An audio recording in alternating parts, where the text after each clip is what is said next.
Assalamualaikum semua, akulah Afzal di sini.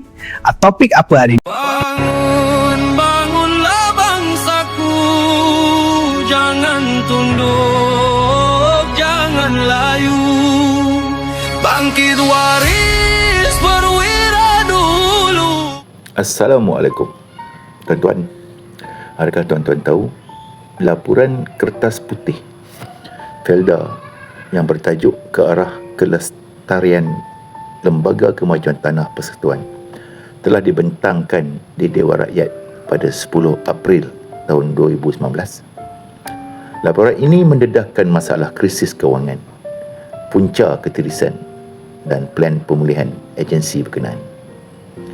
Latar belakang dan masalah kewangan, defisit kewangan juga mendedahkan kedudukan kewangan Felda yang merosot dengan jumlah liabilities atau hutang mencecah 10.67 bilion sehingga akhir tahun 2018. Aliran tunai kritikal gagal menampung kos operasi harian, pembelanjaan program tanam semula serta bayaran balik peminjam kepada institusi kewangan. Kelemahan urus tadbir, berlaku keputusan pelaburan yang merugikan serta konflik kepentingan dalam pengurusan projek luar dan anak syarikat Felda. Kertas putih juga ada mencadangkan pemulihan dan plan tindakan. First, kerajaan akan suntik kewangan. Kerajaan kena meluluskan pakej bantuan kewangan berjumlah 6.23 bilion dalam bentuk jaminan kerajaan, grant dan juga pinjaman secara berperingkat. Perstrukturan semula hutang mengurangkan beban kewangan Felda melalui rundingan semula pinjaman bank dan penjualan aset-aset yang bukan trust yang tidak memberikan pulangan yang tinggi kepada Felda. Bantuan kepada peneroka, memastikan kebajikan peneroka terus terbela, termasuk cadangan bantuan sara hidup dan penambahbaikan skim tanam semula. Untuk semua dokumen penuh pembentangan kertas putih Felda ini, tuan-tuan boleh merujuk pada arsip rasmi melalui Kementerian Ekonomi. Felda bukan sekadar sebuah agensi. Felda adalah simbol perjuangan ratusan ribu keluarga Melayu di luar bandar. Generasi pertama membuka hutan, membina pendapatan dan mencipta kekayaan negara melalui sawit. Tetapi persoalannya, bagaimana sebuah institusi yang begitu besar boleh berdepan dengan krisis kewangan sehingga hutang yang mencecah lebih 8 bilion. Menurut kertas putih Felda yang dibentangkan kepada Parlimen, jumlah hutang dan liabilities Felda mencecah 8.05 bilion pada tahun 2018. Kerajaan ketika itu menyatakan antara puncanya ialah kelemahan tadbir urus, campur tangan politik dan keputusan pelaburan yang tidak menguntungkan. 8 bilion bukan angka kecil. Ia bersamaan ribuan rumah mampu milik. Ia bersamaan peluang pendidikan dan pembangunan untuk anak-anak peneroka. Pada tahun 2017, Felda melalui syarikat berkaitan membeli 37% saham Eagle High Plantation di Riau, Indonesia. Kos pembelian mencecah kira-kira 2.3 bilion. Audit dan laporan kemudiannya menunjukkan nilai pelaburan tersebut merosot dengan ketara. Menjelang 2019, nilai pegangan yang dibeli pada 2.3 bilion dilaporkan hanya bernilai sekitar 500 juta.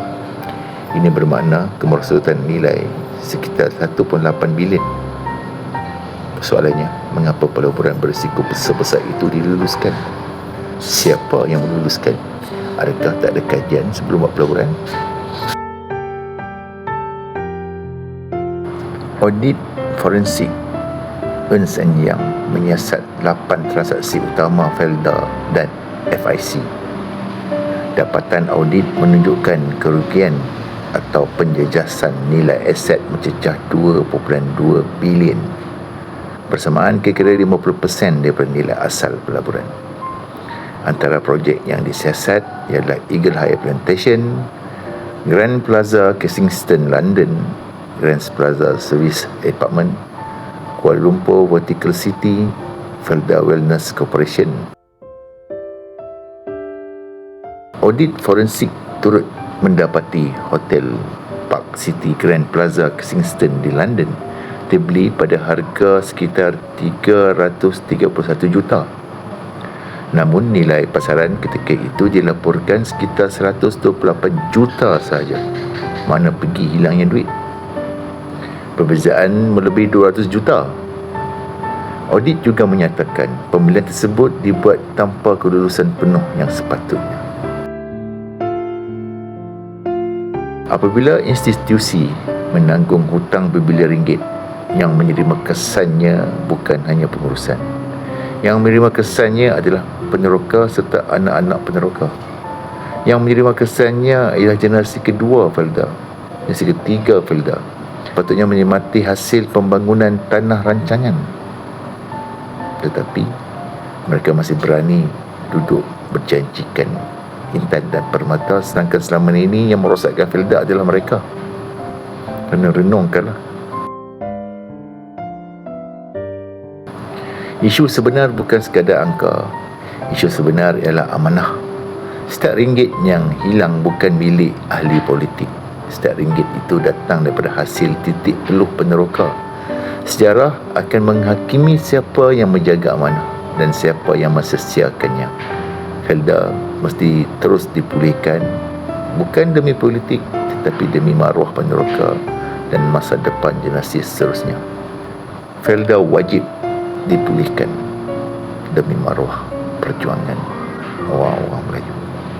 So, jangan tertipu dengan mainan politik murahan daripada satu parti yang kononnya menjaga hak orang Melayu, tetapi yang merosakkannya, yang menjarahnya dan menginjak-injaknya adalah mereka.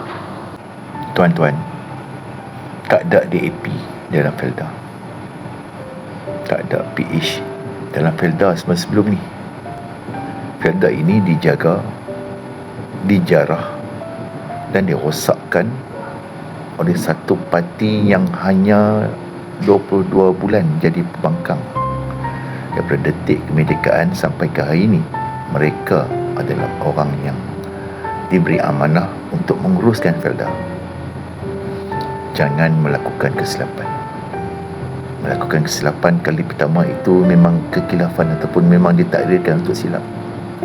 Tapi kalau memberi peluang kali kedua untuk mereka melakukan kesilapan mengulanginya, itu adalah satu kebodohan. Assalamualaikum. Like, komen dan share untuk manfaat bersama ya. Waris